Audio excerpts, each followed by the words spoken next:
Why haven't the networks made a TV movie of the week about how the Bush family made their family fortune? The movie could be called The Awful Truth, starring George W.'s great-grandfather, Samuel P. Bush, whose Buckeye Steel Castings Company supplies parts for Edward Harriman's railroads, who in turn provides rail shipments for John D. Rockefeller's Standard Oil, who in turn gets monopoly financing from the Rothschilds. The movie could be made into a TV series starring Samuel's son, Prescott Bush, as the managing director of a Nazi steel manufacturing plant in Poland called Silesian Consolidated Steel. In episode 1, Prescott Bush forwards American financing to his German partner Fritz Thyssen through the Union Banking Corporation in New York.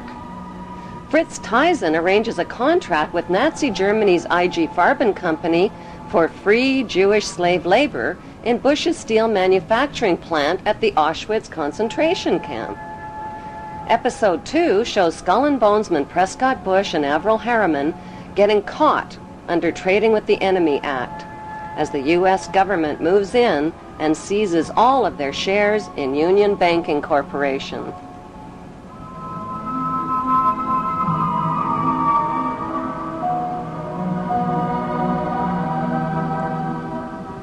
In episode 3, Prescott's son, the first George Bush, is director of the CIA.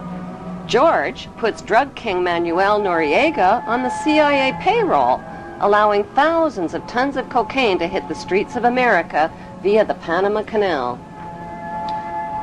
In episode 4, George's son, the second George Bush, becomes partners with Osama bin Laden's older brother, Salem bin Laden, in a Texas oil company called Arbusto Energy. Episode 5 introduces George W.'s shady younger brother, Neil Bush, ripping off the elderly in the Silverado savings and loan scandal that cost U.S. taxpayers $1.3 billion.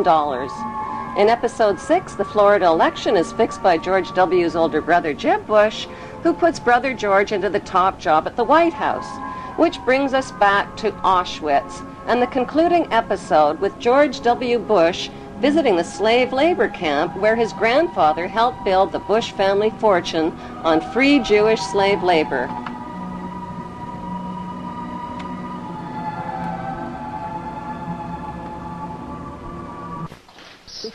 The sights are a sobering reminder of the power of evil and the need for people to resist evil.